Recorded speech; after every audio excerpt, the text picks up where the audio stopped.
ओम शांति, ओम शांति, ओम शांति, ओम शांति। सबसे पहले तो आप सभी को होली की बहुत बहुत मुबारक हो।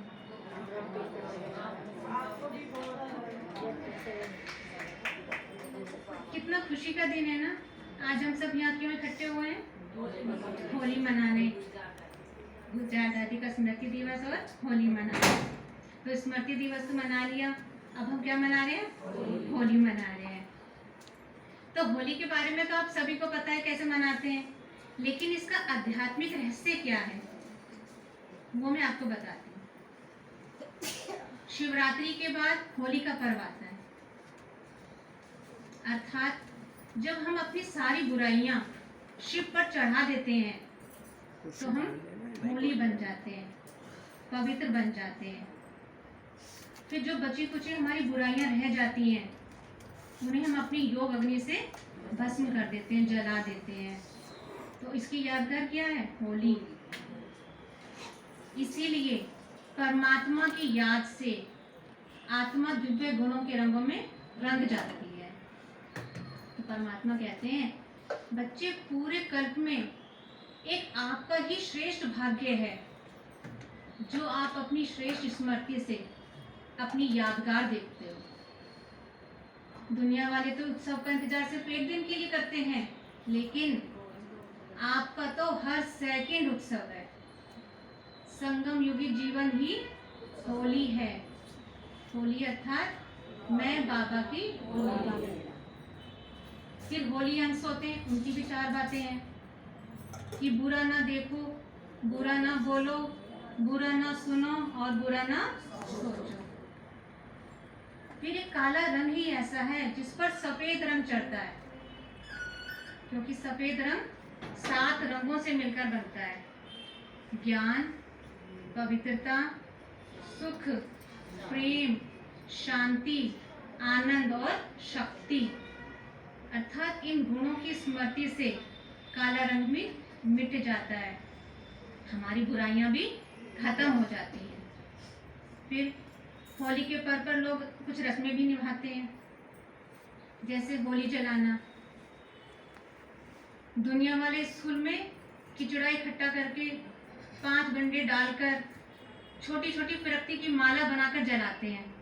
लेकिन परमात्मा क्या कहते हैं? परमात्मा कहते हैं, बच्चे अपने पुराने संस्कार, अपने पुराने स्वभाव को जलाकर अपनी 5 बुराइयां, काम, क्रोध, मोह, लोभ, अहंकार और छोटी घृणा, नफरत, ईर्ष्या, द्वेष, इनकी माला बनाकर भस्म कर दो। फिर रंग लगाना। हमें ऐसा रंग लगाना चाहिए जिसे लगाकर हमें भी खुशी मिले और दूसरों को भी खुशी मिले। तो 2 तरीके के रंग होते हैं, एक सत का रंग और एक कुसंग का रंग। और कहते भी हैं कि संग का रंग बहुत जल्दी लगता है। तो परमात्मा के संग का रंग, तो हमें कौन सा रंग लगाना है? परमात्मा के संग का रंग, जो हमेशा चढ़ा रहे, कभी उतरे नहीं। और कुसंग का रंग, कुसंग के रंग के बारे में तो सभी जानते हैं कैसा होता है। आजकल वो रंग बिरंगे ऐसे कलर लेकर आते हैं केमिकल वाले, जिसे लगाकर नुकसान ही होता है शरीरों को। फिर थोड़ी देर के बाद मल मल कर उतार देते हैं। फिर हमें कौन सा रंग लगाना है? सत का रंग, परमात्मा के साथ का रंग, प्यार का रंग, जो कभी उतरे नहीं। फिर गुलाल लगाना। गुलाल लगाना अर्थात आत्मा और अपने घर की स्मृति को आना। जैसे नीले रंग का आसमान होता है ना, ऐसे ही हमारा घर लाल रंग, जिसे परम धाम और ब्रह्मलोक कहते हैं, जहाँ की आत्माएं रहने वाली हैं। परमात्मा कहते हैं, बच्चे अपनी आत्मिक स्मृति में रहकर और अपने लाल घर परम धाम को सदा स्मृति में रखो। क्यों? क्योंकि आत्मा भाई भाई है। और हम क्या करते हैं? यहाँ पर गुलाल लगाते हैं, एक दूसरे को गले मिलते हैं। फिर पिचकारी चलाना। हम यह करते हैं, रंगों की पिचकारी लेकर एक दूसरे को मारते हैं। लेकिन परमात्मा ने कौन सी पिचकारी बताई थी और हमने कौन सी पिचकारी मारनी शुरू कर दी? भगवान परमात्मा ने 3 तरीके की पिचकारी मारी थी। पहली, ब्रह्मा के द्वारा नई दुनिया की स्थापना की, जिसमें आत्मा, परमात्मा और ड्रामा का ज्ञान दिया कि आत्मा क्या कौन है, परमात्मा कौन है और ड्रामा क्या है। ड्रामा क्या है, क्योंकि ये ज्ञान शास्त्रों में भी नहीं लिखा, कोई साधु सन्यासी गुरु गोसाई भी नहीं दे सकता। ये जब परमात्मा आते हैं तभी ये ज्ञान देते हैं। फिर जब पाप, अत्याचार, भ्रष्टाचार बढ़ जाता है, जब परमात्मा दूसरी पिचकारी शंकर द्वारा गंदी दुनिया के विनाश की मारते हैं। कहते भी है ना, बम बम भोले गणकाय खोले।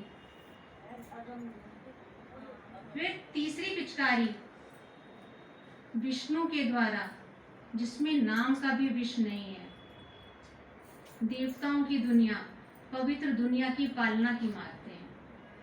और हम रंगों भरी पिचकारी मारते हैं। फिर मिठाई व भोजन करना। आजकल लोग क्या करते हैं, घरों में ही बाजार से मिठाई और भोजन मंगवा के खा लेते हैं, तो उसमें ना तो प्यार होता, ना ही शुद्धता होती है। पहले की माताएं घर में भगवान की याद में भोजन बनाती थी, बच्चों को भी भगवान की याद से ही खिलाती थी, और कोई घर में आ जाए तो भगवान की याद में ही उन्हें खिलाती थी। तो उनका प्यार और उनका मीठा स्वभाव ही दिलखुश मिठाई बन जाता था। फिर जो जलाना। जो जलाना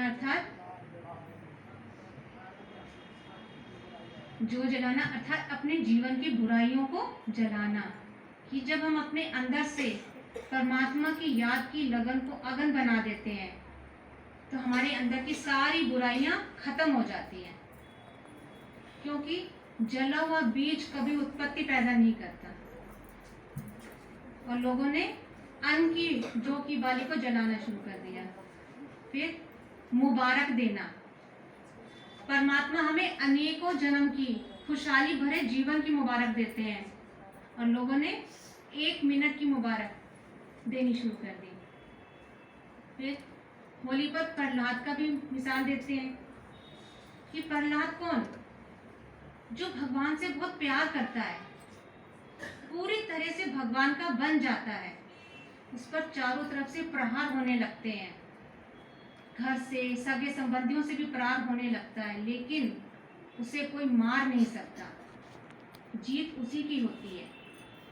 इसी पर ही प्रहलाद, हिरण्यकश्यप और होलिका की कहानी बना दी कि प्रहलाद भगवान से बहुत प्यार करता था, उसका पूरी तरीके से भगवान का बन चुका था, और हिरण्यकश्यप को ब्रह्मा के द्वारा वरदान मिला था कि उसे दिन ना रात में, घर के अंदर ना घर के बाहर में, जमीन ना आकाश में, पशु ना पक्षी, अस्त्र ना शस्त्र से उसे कोई मार नहीं सकता। तो वो खुद को अपना भगवान समझने लगा कि मैं ही भगवान हूँ। सबसे कहने लगा कि मैं भगवान हूँ, मेरी पूजा क्या करो। उसने अपने पुत्र से भी कहा कि मैं भगवान हूँ, मेरी पूजा करो। तो उसने कहा, प्रहलाद ने, कि नहीं, आप मेरे पिता हो, भगवान तो कोई और है। तो इससे हिरण्यकश्यप और उसके सगे संबंधियों ने उस पर प्रहार करने शुरू कर दिया। और जो उसकी बुआ थी होलिका, उसको भी वरदान मिला हुआ था कि वो अग्नि में जल नहीं सकती। तो उसकी बुआ होलिका प्रहलाद को अग्नि में लेके बैठ गई। तो क्या हुआ, होलिका जल गई और प्रहलाद बच गया। तो इस कहानी का अर्थ क्या हुआ?